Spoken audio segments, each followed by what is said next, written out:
Hey there, Omar here. Can you hear me? Awesome. Then your audio is good to go.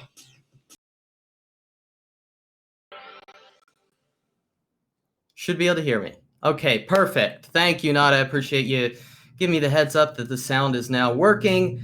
You know, one of the ironic things here is sometimes us tech geeks experience our own technical difficulties. A funny little irony there. So I'm glad that we're working now, and super excited that you are able to join us here on this webinar that No Bounds Digital is co-hosting with Vidyard, Unlocking the Value of Video. I'm joined here by Ali Hamoud, who has an outstanding little whiteboard message for you. This is an occupational hazard here of anyone that uses video, and I'm sure we'll get a chance to talk about that and a whole lot more. Ali Hamoud, I'm gonna turn it over to you here to start the presentation. But I should say, in addition to it being a presentation, this is super conversational. So there's going to be opportunities for you to participate in what we're doing. We're going to ask you some questions. Ali and I are going to have a conversation as well. And so we're really interested in hearing your feedback, answering your questions. There's going to be time for Q&A as well. And if you stick around to the very end, you'll get to hear about a challenge, a contest that we have for you, along with some fabulous prizes that go to the winner. Ali?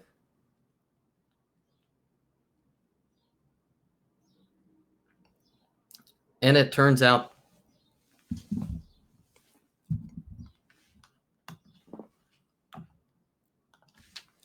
the audio issues are affecting us both.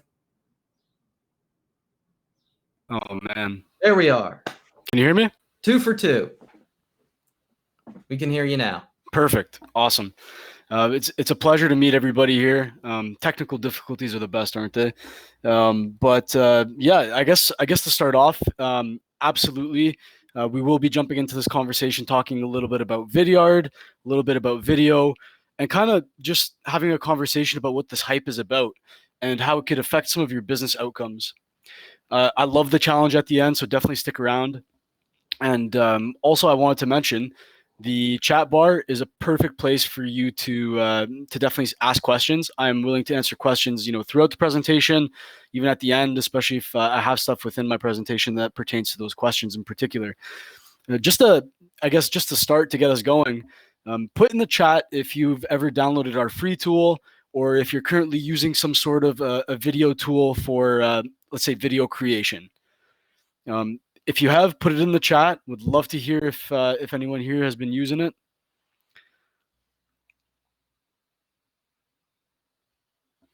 Ben, we know you are an absolute master at using it. Awesome. Good to see you here, Will. Doug, that's awesome. Love to hear that. Good stuff. Well, the cool thing about Vidyard and the cool thing about video creation is we do have a free tool. So we'll dive into that a little bit closer to the end, and it's a great place to start, especially if you want to get your feet wet, get a little bit more comfortable in front of the camera.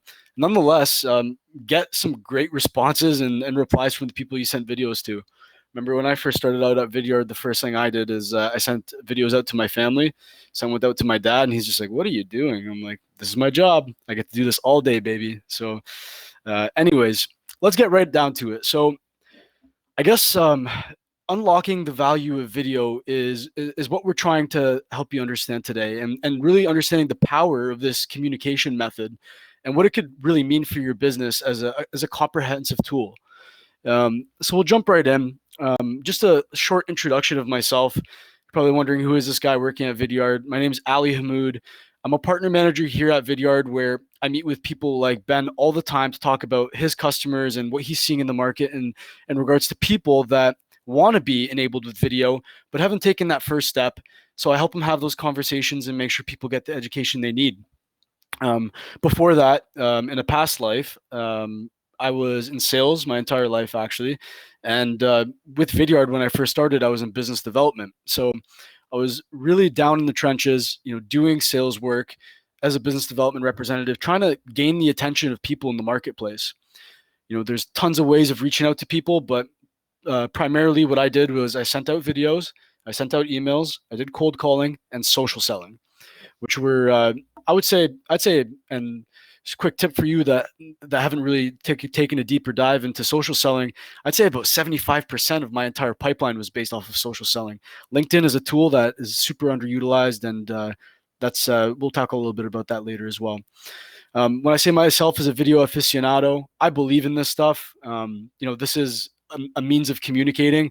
When it comes down to engaging with videos, sometimes I'll reflect on my day and I'll realize, I spent hours on Netflix, or I spent hours on Facebook watching videos. And I'm like, you know what? I think that is the top priority in terms of the type of communication that I actually absorb and I like to learn from. So I think it's the same for everyone else out there. So I think the first thing you have to always ask yourself, especially when you're bringing something new into your tech stack, is questioning what you're currently doing. So you guys have probably heard this quote before: insanity is doing the same thing over and over again, expecting different results. It was Albert Einstein that said that. And I challenge you to even think about your status quo. How are you currently going to market? How do you currently communicate with people? And how do you set yourself apart? That's usually where it starts off. Reflection usually turns into action, which inherently ends up turning into real business outcomes. So let's talk why video. That's super important. We love video because 90% report that video is becoming a more important content type for driving business results. So, whether that's creating these very polished videos that are on your website that people engage with as they're going through the customer journey, or it's these scrappy videos that you create and send out that people start engaging with. So on average, 72% of business-to-business buyers and researchers watch video throughout their path to purchase. I always like to use this example. I recently purchased a bicycle, and we're in COVID times right now. I actually called them and they said, you can purchase a bike, but you can't come in, you can't sit on the bike, and once you do purchase the bike, it's final sale because you touched it. So what did I do? The first thing I did is I went onto YouTube, I went onto Google, and I found all the reviews and videos about that bike for me to make my purchasing decision. So it became very clear to me that I would have done that with or without COVID, and nonetheless, it really helped me end up spending that type of money. And I don't really indulge too much in spending on myself, but this is a pretty expensive bike, and for a purchase that big, it was great to see that I was able to make a good purchase because of using video. Ali, one of the things that I think is almost an under talked about thing with video is, especially for the salespeople and even for the marketers, sometimes it's just about getting things done efficiently. Mm-hmm. And how many times have we wanted to send an email, or even internal communications? We wanted to send an email and we couldn't quite hit that submit button because we needed to agonize over every blasted word that we wrote and made sure that the grammar and style was 100% right. And, God forbid we have, transposed a letter or two mm-hmm. in that email. Video to me has this double whammy of these kind of stats that you've talked about, but also, frankly, it's just faster and easier. You mm-hmm. click a couple buttons with a video extension, and 2 minutes later, you have something that it would have taken you 20 minutes to write in text in the same way. And even if you trip over a word or two, frankly, people are a hell of a lot more forgiving mm-hmm. about video than they are, say, the written word or something of that nature. Absolutely. I've probably spent countless minutes staring at my screen wondering if I should hit send on emails. It's funny, I'll make a quick video, quick video for like 30 seconds, sending it out prospecting back when I was in business development. I remember like in the background, there'll be my coworkers like laughing and yelling or throwing something at me. And I'm like, send, no problem. And it's just because of that authenticity. So yeah, I totally understand. And just tapping into, even just streaming and understanding what the internet traffic looks like. 80% of the world will be video by 2020. We've actually surpassed that. So it's actually above 80% right now, and we're sitting at 2020. So you look at someone like Mark Zuckerberg, obviously a trendsetter in this world, and he had mentioned that video is a mega trend, and that in a decade, video will look as big as a shift in the way we share and communicate as mobile has been. You know how crazy that's a big statement. And that was back in 2017. So, fast forward a few years and he was completely correct. So why does video work? At the end of the day, you want to grab attention and evoke delight. You mentioned these 4 E's. The 4 E's are like the emotional, empathy, education, and entertainment aspects of making these videos that people inherently just form a connection with. And these are genuine connections. And realistically, being able to see someone's face, hear their voice, makes it a lot more personal. And it's the next best thing of being right in front of somebody. So that's why it works. And so I always challenge you to reflect on your entire day. What influences your thoughts, emotions, your habits, and just think about like your types of interactions you've had with people. And realistically, video is the way to do that throughout your entire day. So that's why we built Vidyards, to help businesses drive revenue, improve performance through the strategic use of online video. So you think of video and you think of, okay, video creation, you think about hosting videos, you think about communications internally or externally. And where does video fit? It's sales, it's marketing, and it's support. And, Vidyard really carved out this niche where it's like, as an organization, you can bring on a comprehensive tool that taps into all three, and then it becomes scalable within your business. So that's where we fit. And looking at these words that are sitting inside of each of these categories, those are, I hate using the word buzz terms, but those are definitely key words that through this presentation start thinking about. So for instance, for sales, the video creation, effective prospecting, shorter deal cycles, and we'll tap into that a bit later.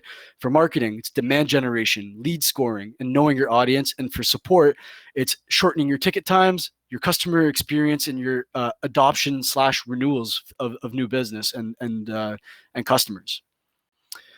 Oops.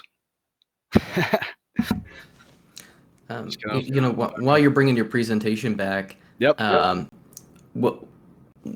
Something that we all obviously know, at least if you're in the receiving end, is I sent everybody on this webinar who RSVP'd for this webinar a personalized video yesterday. And so when we think about effective prospecting, when we think about shortening deal cycles, one of those big things is just to understand who's engaged with your content. Mm-hmm. So with a video creation tool like Vidyard, I know if you actually watched that video that I sent you. I know if you watched 5% of it. I know if you watched 100% of it. So some of those sorts of things are so key for people in a sales and marketing role. Anybody who's just trying to drive growth for their organization, to get that feedback, and you get it in pretty much near real time. You'll get a notification. Hey, Ali watched 98% of a video.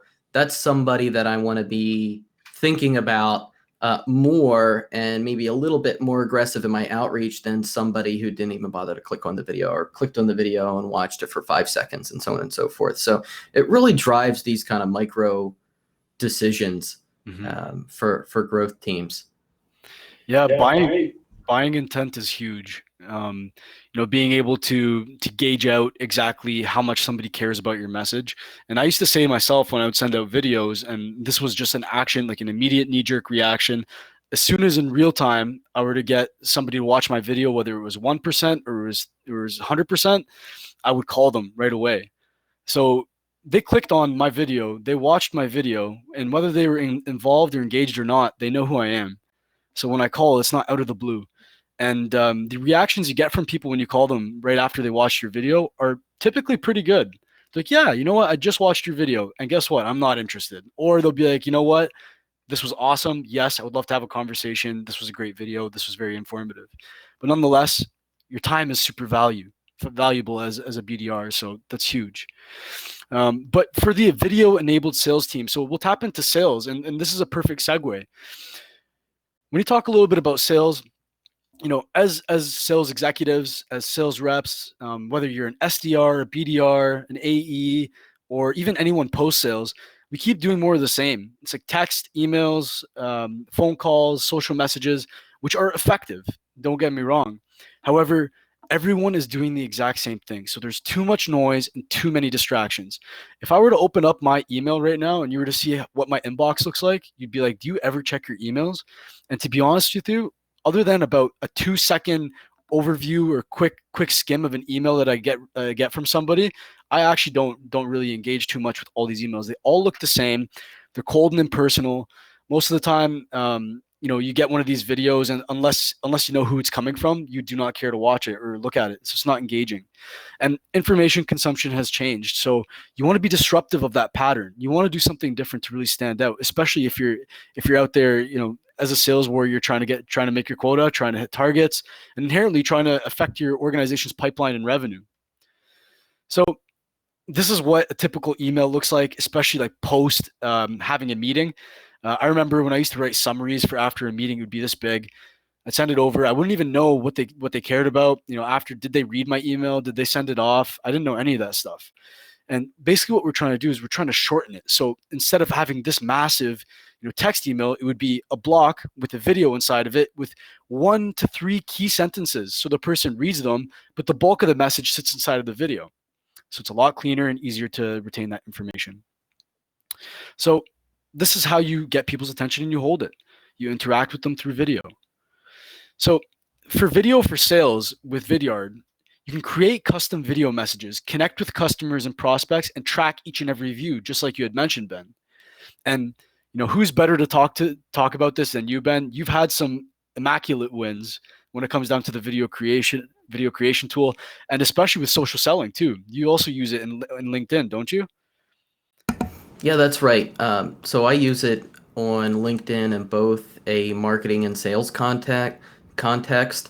Actually, it's the reason why I do participate on LinkedIn, because Thanks, Doug. All right. Can you hear me now? I can hear you. Oh, perfect. So it's definitely why I participate in LinkedIn in terms of content creation. When you produce a video so quickly, it's something that I can produce a marketing video fast. I can get it up on LinkedIn in a way that people actually watch it and consume the content. As you said, in terms of being disruptive of the pattern, how many people are really engaging with some of the text content on LinkedIn? There's definitely some, for sure. Mm-hmm. And I do here and there too. But I could tell you, I see it in my own engagement rates that people are, especially now, especially in a time where we're not communicating with other people in person like we used to. People are looking for those interpersonal ways to connect with people, and video is increasing my likes and shares and comments and that sort of stuff. Also really helps on that one-to-one social selling, where we're in their inbox, we're sharing a link as part of a message, and it's also able to pull them into email and phone conversations better, because we're able to develop a rapport that you can't develop just through text. No doubt at all. And somebody was telling me the other day, they said not only is it like more effective in terms of educating people, but they were telling me that the response that they get from people when they send them a video, based off of, let's say, for instance, if you're cold calling versus you're sending off videos, people are more willing to talk to you. And I think the reason being is because they actually see that there's a person on the other end of this interaction. When you're sending or calling somebody cold, or when you're sending them an email, it's so easy to just like delete it. It's so easy to just say, nope, not interested, and hang up the phone. But when you see the person's face and you hear their voice, you understand their tonality, and you listen to their message, bring some sort of a delight to people where they're now willing to interact with you as a human being. So yeah, that's another really good key component about why. So we want to talk about the different types of videos that you can create and be scrappy with. To start off, there's the selfie style video. Selfie style video is great for introducing yourself, for getting off a short 30-second message where you speak to maybe some personalization to them, or you talk to them about your service offerings, but nonetheless are keen to, they see your face, they hear your voice. Like for me, this is beside me all the time. I always have this. So I got your name on here, Ben, but always. And it's so simple. It's just a little whiteboard. When you see your name and you see it inside of a video that someone made for you, instantly something triggers inside of you. We're like, okay, this person's making a message for me. They're not making a message for everybody that's going to be generic or the same. So it becomes compelling, and it really helps capture attention, stand out. So then we also have the screen share style. The screen, At least yeah, not to take you midstream here, yeah, no but worries. pro tip: if you're a sales rep and you're trying to think about a way to make that a little bit more efficient, if people have the same first name, I mean, there's more than one Ben in the world. So if you can organize your outreach by first name, that's a win. You can knock those out pretty quickly, and then you can also save these videos and refer back to your library later. Now, of course, if you're being ultra custom and you're referring to their company name, et cetera, that's not possible. But here and there, it's perfectly acceptable just to use the first name in terms of customization, and that's a quick win there. For sure. And even when you tap into something like account-based marketing, if you have 10 key target accounts that you're going after, maybe you don't want to put their name on here. Maybe you just want to write what the company name is. And that's enough personalization to entice somebody to click the play button. And then you're making one video that you could send to everybody in that organization. So absolutely, really, really good. Yeah, really good tip. And Nada, that I totally agree. Amazing tip. And then I was going to tap into the screen share aspect. So this is my favorite. I use the screen share more than I use the selfie style tool, especially nowadays, because basically what you can do is I can go on somebody's LinkedIn, I can go on somebody's website, and I can have a little chat bubble that pops up in the top left corner that I can move around if I'd like, and I can basically just screen record, and it brings that element of personalization. And if your business is one where, for instance, let's say you're an agency, someone like yourself, Ben, where you're doing changes technically to people's websites or their internal structure and processes within their organization, what a better way to show them what you're thinking in your brainstorms than to actually record a video on their website to say what you would change. So it really, really brings out the brilliance of what you're trying to accomplish, and at the end of the day, it allows you to effectively communicate that to them.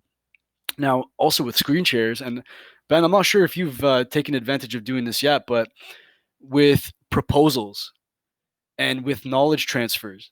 So somebody was telling me the other day that on average, there's about 6 decision makers in every organization before a decision actually gets made. And typically as a sales rep, you might be speaking to 1 or 2 champions within that organization. But if all these people need to learn about your software solution or any type of solution that you have to offer as a salesperson, then for them to be able to send off the video that you made from them, whether it's a pricing schedule or your initial or like let's say a meeting summary post meeting with your champion, they can now send that off to all those decision makers, and you'll get notifications that say that they've sent it off and people are watching it. So you know when to follow up. It's no broken telephone, and it becomes a lot easier to retain information. Have you started using it for proposals and stuff, Ben? Yeah, we definitely use it for proposals. Again, it's a nice little trigger point to know when somebody's actually engaged with your proposal, because if they're more likely to buy if they're clicking on that link and actually watching the walkthrough of the proposal. Also, not only does it shorten the sales cycle that way, but it also shortens the actual close call. Mm-hmm. And that can be helpful as well, just in terms of a typical time savings piece. I also find it really helpful for demos, trying to do less in terms of demo in the overall sales process, but I can send off a micro demo here and there. I can send off, a little how-to here and there that helps keep the communication going during the sales process without necessarily spending, 60, 90 minutes with all the stakeholders on a demo. Mm-hmm. Yeah, that's super true. And also, you just gave me an epiphany about a conversation I had back when I was in business development. I remember somebody told me, they said, they're like, we don't have videos, we don't want to make videos, and they said, but they're like, one day we're going to create customer testimonials, and when we make those customer testimonials, come back to me and we'll have a conversation. And I remember going to Jacob Fernandez, our video coach, and I was talking to him about that conversation. And he's like, well, why don't you tell them that they can create customer testimonials with the screen share? I'm like, what? I'm like, you're totally right. You know what? Like, you don't have to spend money in creating these super polished videos. You can make just as impactful videos. And in regards to a customer testimonial, for example, imagine a PowerPoint with 2 or 3 slides about what you've done for your customers and screen sharing it and using that on your website, or using that to send it off to your customers or your prospective customers.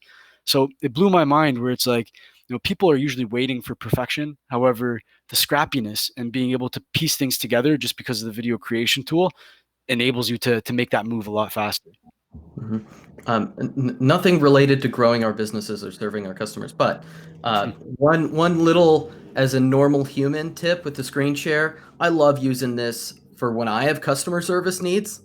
If you're on a piece of software, or you're having a problem, or you see a technical error someplace, geez, you can have a back and forth with someone and hope they understand what you're talking about.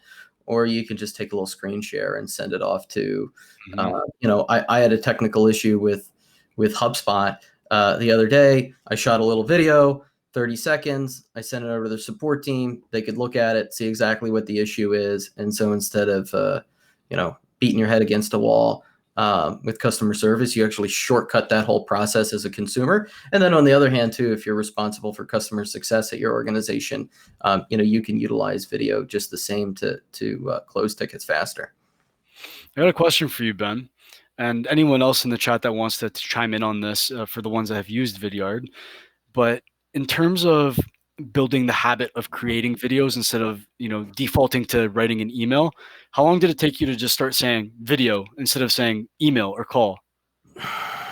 That's a good question.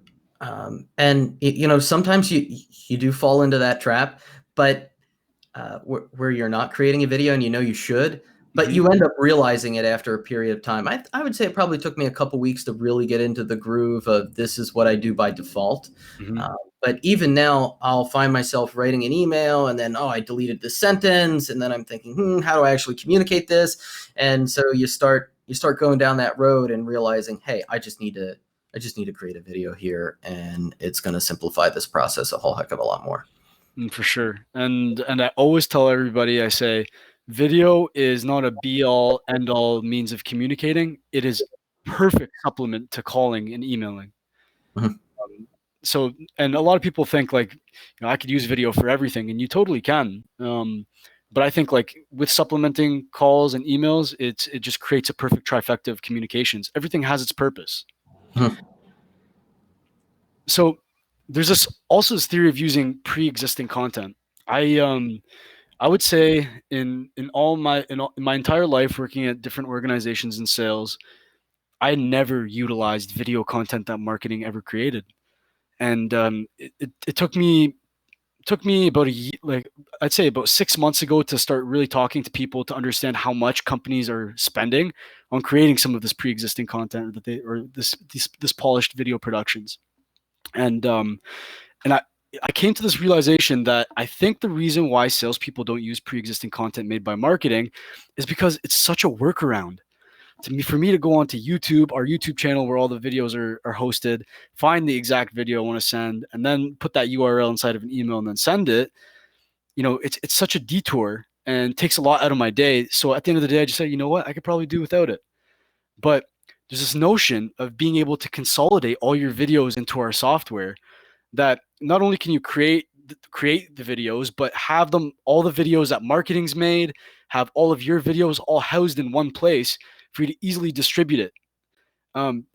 As a salesperson, if your life becomes easier and more effective, that's when you start seeing a pattern and start bringing up and building a habit. So I think that's massive.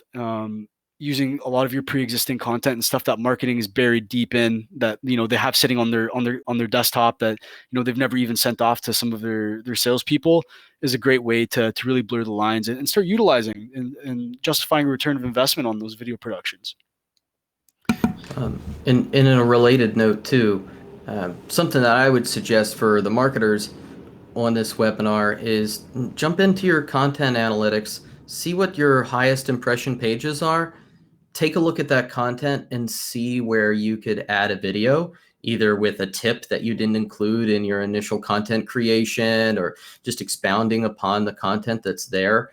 What's great about that is you're just going to necessarily increase the time that people are spending on that page. Mm-hmm. And so you're going to get just that little extra bump, that little extra benefit from it as well. And you already know that content performs real well. That's actually a really, really good idea. Yeah. And even like taking long pieces of content and being able to put them into Vidyard, check out the analytics as to like how impressionable they are, where people drop off, and being able to shorten long pieces of content to short snippets and use them in different places within either the sales cycle or the marketing or for marketing is a great way of utilizing them. Is my webcam flickering there? Did you see that? It's weird. Can you hear me? Oh yeah, I can hear you. Perfect. You might want to check your audio input device. It might be your computer and not your microphone. Just as I could tell as you're getting forward and back, but we can hear you just fine. Perfect. One thing too that you had mentioned, or that's in that last slide, is about calls to action. Mm-hmm. And that to me is, you had mentioned earlier about YouTube, and that's the difference to me about hosted video and using a tool like Vidyard and using a tool like YouTube. Now there are some capabilities now to generate leads through your YouTube channel. Yep. But when you use those kinds of tools where you can add a custom call to action at the beginning or end or anywhere in amongst your video, maybe the first 20 seconds really hooks someone into your video. So now you want to add this call to action 20 seconds in. Hey, now I need your name and email, and you can watch the rest of it. Those are just those nice little extra conversion points that you can pepper into the rest of your content. And I don't want to say that's sneaky in a nefarious way, but it's in a way that people are so used to seeing a call to action button at the bottom of your blog post or a form on your landing page. When they see it in the context as they're consuming video content, it's a very compelling call to action, and it's something that typically gets a higher conversion rate than other forms of content. I'm glad we landed on the topic of calls to actions, because this completely is relevant to the first point when we were talking about sales and shortening deal cycles. Calls to actions are great because we're firm believers that no video should ever end just blank. There always has to be an ask. And you using this video creation tool and being able to link something like your calendar to the end of a video when someone's done watching as a salesperson reduces so much friction that at the end of the day shortens your deal cycles. So imagine all the back and forth trying to find a time to meet. The person watches the video on their own time when it's best suitable for them. And then afterwards, they have a direct link into your calendar, set up a time. Now this 3, 4, 5-step process is now turned into a 1-step process. So definitely, I think calls to actions are, anyone who's using Vidyard definitely utilizes the calls to actions. And it is definitely I would say one of the key features in the sales tool in particular, but also in the marketing tool, like you had mentioned. Nanad, I don't think I have anything in regards to the call to actions and what they look like, but I'm sure Ben can send you an example of what it looks like afterwards. And anyone else who wants to see calls to actions in detail, I think having that conversation with Ben would really he can show you exactly what that looks like. So talking a little bit about the video enabled sales cadence, this is more of like I'd say this is like an exercise for you to start like thinking about, where does video fit into your sales cycle? Some people have an inbound methodology where they have SDRs and people are coming into their organization asking questions, and where does video fit in for those people? Or there's some organizations that have 5 salespeople that are all out on the road, and like, how does video fit in for them? And then the next thing you want to ask yourself is, what's my messaging? What am I saying to people when I call them or when I email them? And how does that fit into a video? And keeping it concise. We talk a little bit about best practices. Keeping videos anywhere between 30 seconds to a minute is perfect for these selfie style, outreaching videos. And if you're creating a video that's like, let's say, a screen share, sometimes a 2-minute video can be just as effective. It all depends on your content and what your message is.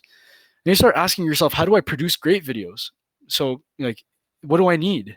And what are the strategies for sharing them? Is it going to be through email? Is it going to be through LinkedIn?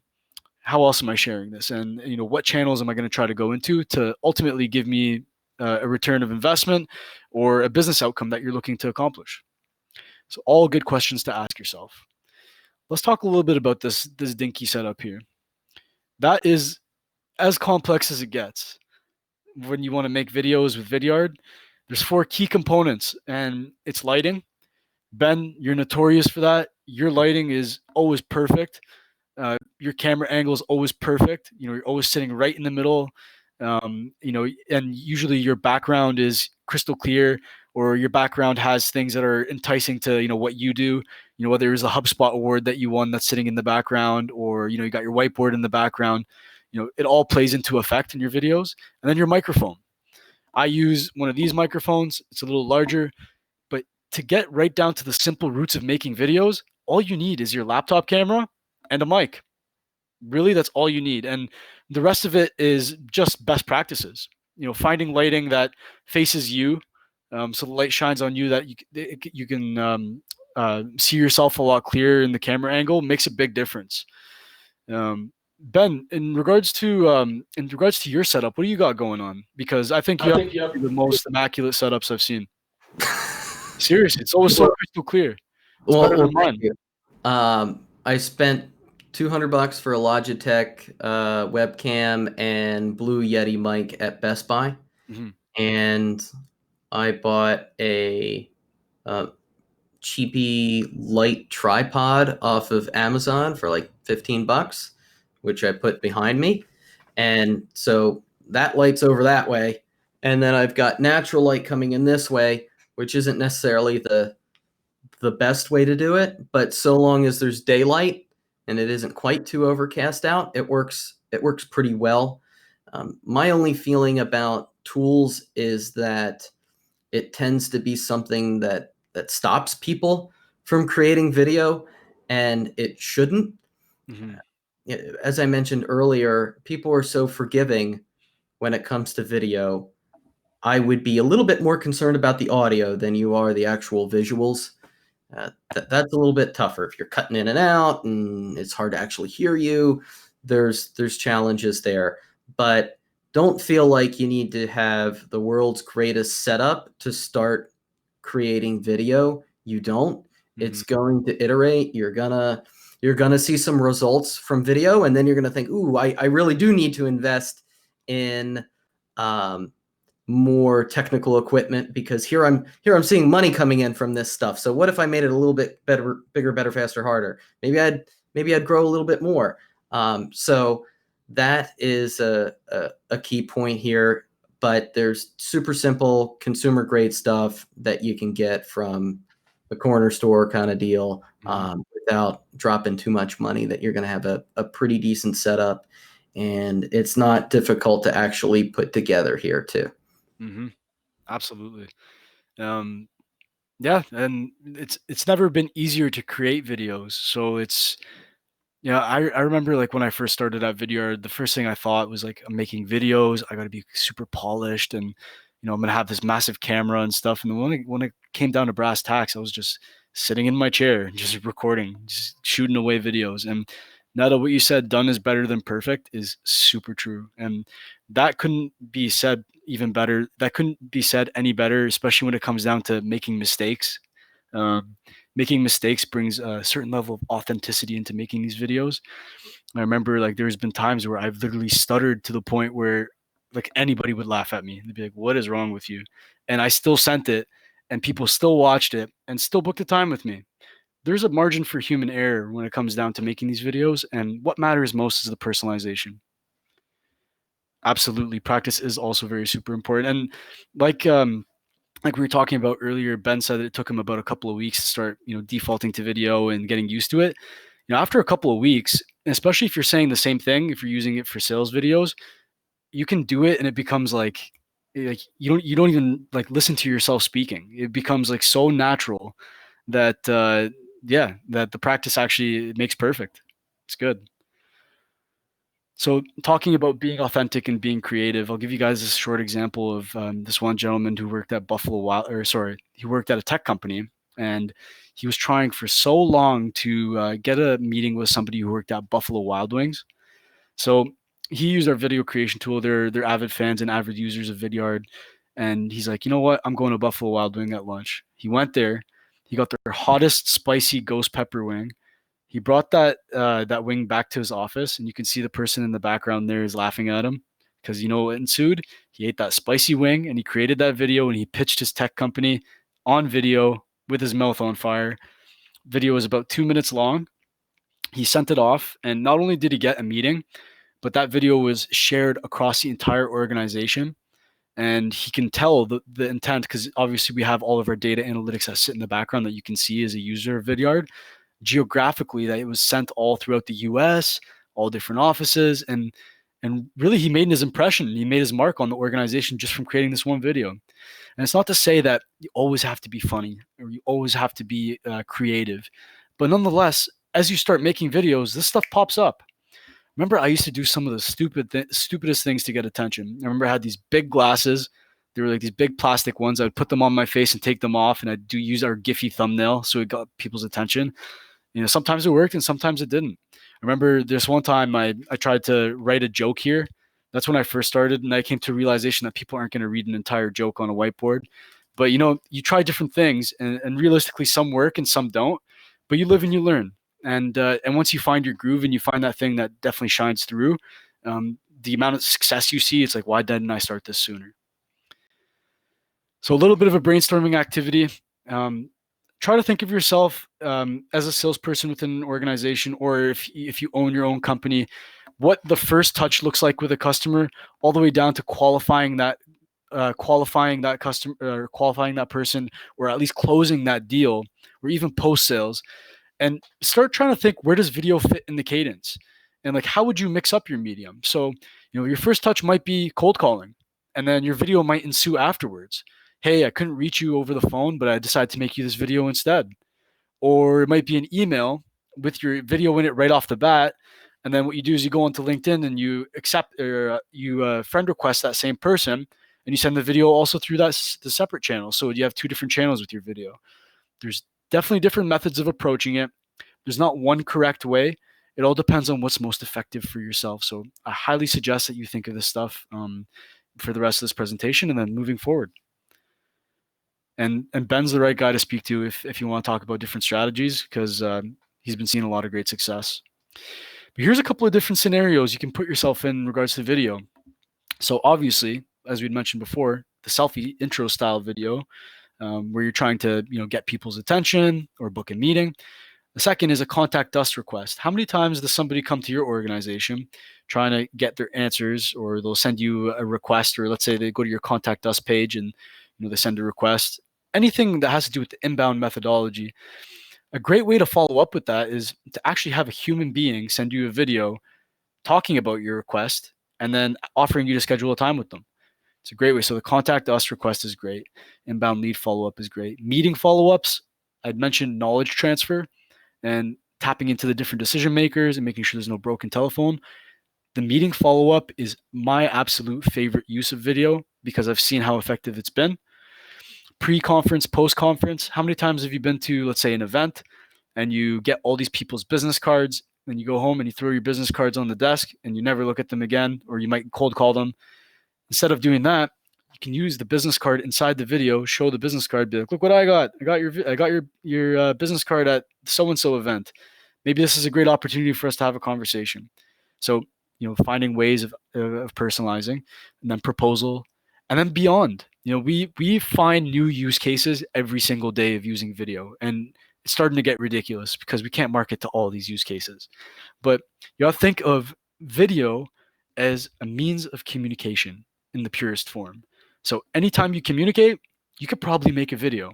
So you can identify a lot of cool usages within your organization.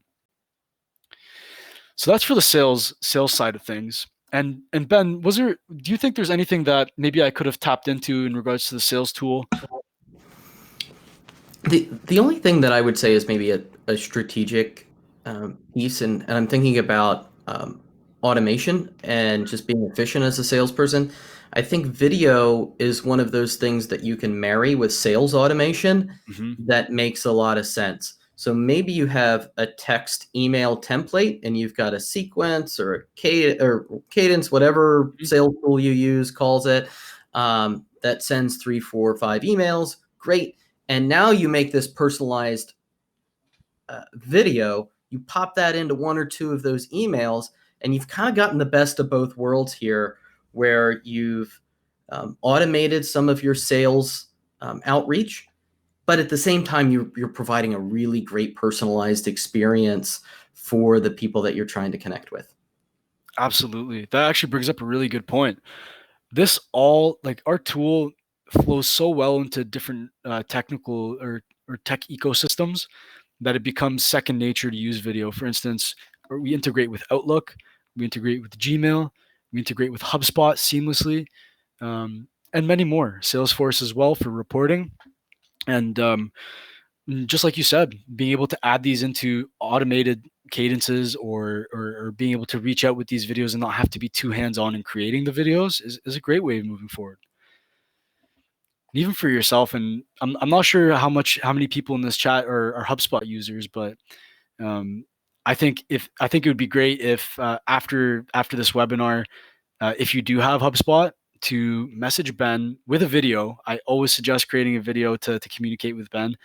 You could download our free tool, by the way, on our website, or you can ask Ben. He could send you a link. And so basically, where was I going with this? Oh yeah, when it comes down to HubSpot, ask him about the usage of being able to use it for identifying individual viewers on, let's say, a contact record, and being able to keep all that information and store it. If you're a HubSpot user and that stuff is important to you, it's a really great conversation to have. So we're going to jump a little bit into the marketing aspect of things. So we talked about video art as being a comprehensive solution that ties in sales, marketing, and support. On the marketing end of things, using your videos, when you create these videos and you want to put them onto your website, use these videos, you want to put them, pretty much anywhere hosted where it's going to be front facing to clients. Usually your mind goes to YouTube right away and you say, we're going to go onto YouTube, we're going to put our videos there and host it. And YouTube's a great free hosting tool, but it's not necessarily built for business. What I mean by that is when you use an organization like Vidyard to host your tools, not only do you have a place to consolidate and put all your videos into one place and easily distribute them to your channels, but you can now put calls to actions at the end of your videos to lead people into that next step of the customer journey. Better yet, be able to identify who those viewers are. So instead of seeing a bulk view count, it would be A, B, C, D customer, and these contacts from these companies have watched this video, all the way down to the percentage. So now you can start creating stories for people. And then think about lead scoring. If somebody's watching 80% of your video and they come to your website every other day, realistically, that person's someone you want to reach out to. So creating that type of a flow is pretty awesome when it comes down to our marketing tool. And many more reasons on the marketing front. So here's an example of what it looks like when you host something on YouTube. I love using this example because you see those 4 little squares. Those are shared and related pieces of content that anytime you pause the video or it comes to an end pops up. And if you're watching a video on someone's website and you click on something like that, it takes you off their website completely and it brings you onto YouTube. And YouTube is so good at making you watching cat fail videos and sports highlights and things that you used to watch in the past and take you down this rabbit hole of YouTube. So, being able to ensure that doesn't happen and people are staying on your website, watching your videos, and then get all the data analytics is ultimately what people are trying to do to create a fundamentally better video strategy. And then talking a little bit about support. Reducing time to close and shortening your ticket times is important. When someone has a question, being able to create a short video like Ben had mentioned when he has customer service questions reduces the friction. It's more visual and you have a better understanding of what the problem is at hand. So in turn, you end up closing tickets faster. I want to use one example before we move on from support, but HubSpot. So HubSpot uses Vidyard wall-to-wall. And when they first started off, they liked it for the video creation tool in sales, and they thought it was great. But where they really started using it very effectively and saw a huge business case was creating videos that answered the questions of HubSpot users. Anytime they had a technical question, they had a workaround, the salespeople or the customer service people would have these videos already locked and loaded. And instead of them having to answer this every single time, they would just send that video off. So it saved them a lot of time and created more customer delight and adoption of their software. So that business case is inherently what helped them make the decision of getting so intertwined with Vidyard. So I just wanted to give you guys three words from three separate customers of ours, and just some individuals that work there and what they had to say about Vidyard. I think it's important to hear it not just from my mouth, but other people. So Lauren at Dynamic Signal mentioned that Vidyard helped increase the response rates and reduce meeting cancellations from 50% to less than 10%. Sending off a video before a meeting happens to confirm is a great way to see if the person watched it. And then obviously if they respond, it's a great way of confirming those meetings so that people don't cancel. Kyle Norton at League mentioned that Vidyard helped their sales team 3 times more response rates and zero in on the most engaged prospect based on video views. Buying intent, again, was super important for League and being able to use their time effectively. So that was perfect for them. And then Juliana at HubSpot mentioned that Vidyard helped HubSpot improve its connect rate, create 4 times more sales opportunities with video. And that's self-explanatory based on everything that we've spoken about. So that brings me to the end of my presentation. I want to open this up to questions. And Ben, I know you want to tell everybody the good news about the challenge, and I got pumped when you let me know that you would do this. Yeah, I did put in the chat asking about questions. So far, haven't heard anything. I have a feeling that they're just all struck by the information that we presented here, right? No, but really, if you do have any questions, let us know. We can follow up with. We can try to address them now in our remaining 5 minutes or so. And can you lead score in HubSpot with Vidyard? Yes. And so there are some happy to answer any questions, and then of course follow up with people too here afterwards if there's any questions that we can't get to. So Doug, the answer to your question there is yes. And then let me see here in terms of our challenge, which I'll just talk about that as well if we don't have additional questions, which is that I want us to do this stuff. And it looks like a couple people that are already on the webinar are already using Vidyard. So this is going to be a super simple challenge for you. But if you're not, might need to step out of your comfort zone here for a hot minute and give this thing a try, which is what I really want you to do. Go and download the free extension, create a video. It could be 30 seconds. It could be 60 seconds, just something brief, and use it. Send it to somebody, send it to a prospect. And then also send it to Ali and I, and we will take a look at all of these videos. We will choose the winner. Whoever is the winner gets 2 cool things. One is an hour-long video strategy session with me, completely free of charge, completely no obligation. Of course, at a consulting rate, that's something that is several $100 value, blah, blah, blah. Right. But the point is you're going to get a lot of value in your organization here if you spend an hour really honing in on your video strategy. At least gives you some place to move forward with. And then, hey, get free stuff here too. I'm going to buy a Samsung Go mic. It's a portable USB microphone. Super simple to just plug into your USB device if you're traveling on the go. You just pop it onto your laptop, move it around a little bit, and you get pretty decent video and audio out of it. So what's nice is video is one of those things that is just as on the go as email, just as on the go as picking up the phone and dialing somebody.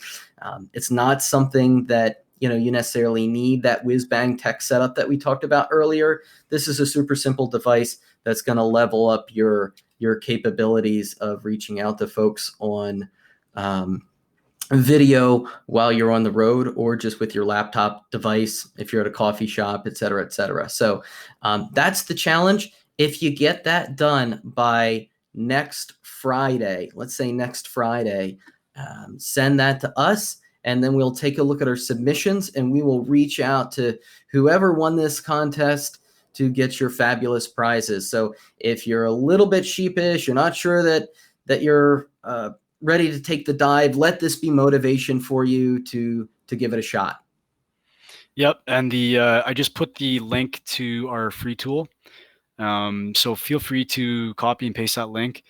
And yeah, it never hurts to just make a quick vid and just send it off. And I'm delighted to also check that out. And if you guys had any questions as well, feel free to reach out to me. You know, friends and the audience of No Bounds is also a friend of ours. So, yeah. All right. Well, thank you everyone for attending. I hope you got some value out of this, and looking forward to seeing your submissions in our video creation contest.